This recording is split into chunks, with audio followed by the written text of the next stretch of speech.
From your experience on the table, do you have any questions that might generate something between us? You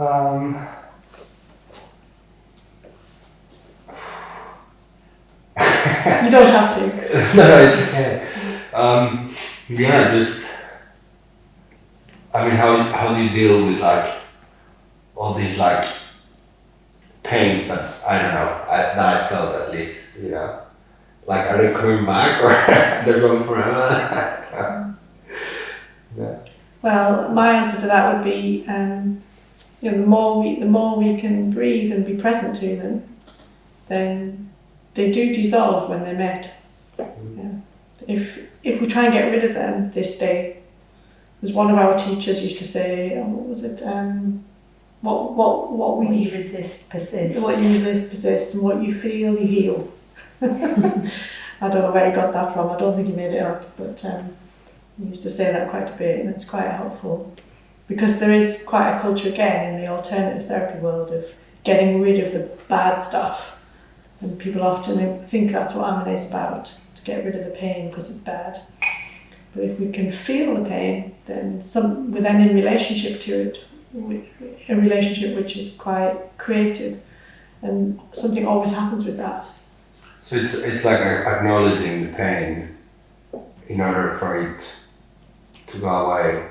But it doesn't not go away because it doesn't need to go away, I guess. It's good to embrace the pain, right? Once it's acknowledged, it usually does dissolve, but not because we want it to dissolve. Yeah. It just, things dissolve when they're met. It's like they change. If you think of quantum, I mean, I don't know much about quantum physics, but the one thing I do know is that there's one little nugget which is really helpful, which is if a particle is observed, it always changes. It can't stay the same.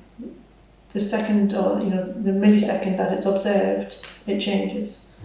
And it's like that inside. The moment something, an emotion or pain is really fully observed, felt, met, it's like a catalyst for something to happen.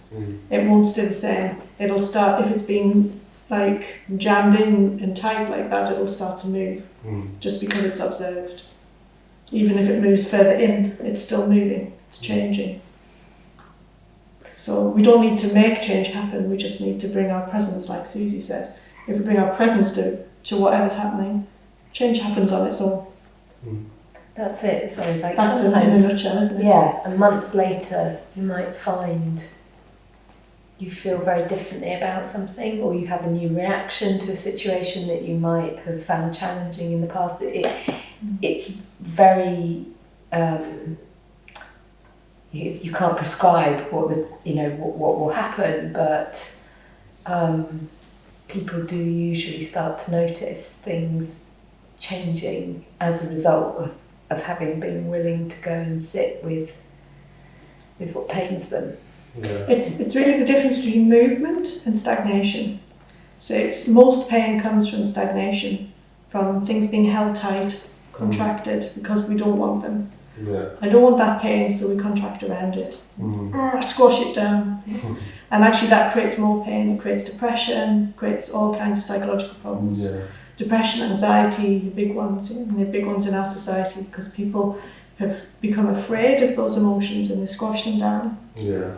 And if we can go towards them, then yes, they might intensify to start with because they start to move. So say we're scared of anger, then we might start to feel more angry for a bit as it starts to move. But once it's really moving, then there's much more body for it to be in this tiny little place where it's been squashed. Yeah. So it's less frightening. Yeah, and we can learn to tolerate it, we can learn to feel it and have it differently.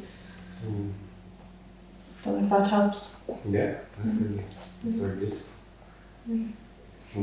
That's where it gets really exciting. Once it's not really something, I think, if we intellectualize it and just talk about it, it's one thing. But when we actually experience that, that's when we catch the bug, if you like. That's when we catch the Amanae bug, because it's like we realise the truth of it, and I think we all know that as babies, that emotions are meant to move, they're not meant to be stuck. So we kind of remember that movement is meant to happen, and we get excited and we want more. That's probably one of the reasons the three of us are sat here today and know each other so well, because we just want more of it, because it's really exciting when things don't have to be stuck, they can move. Yeah. Yeah.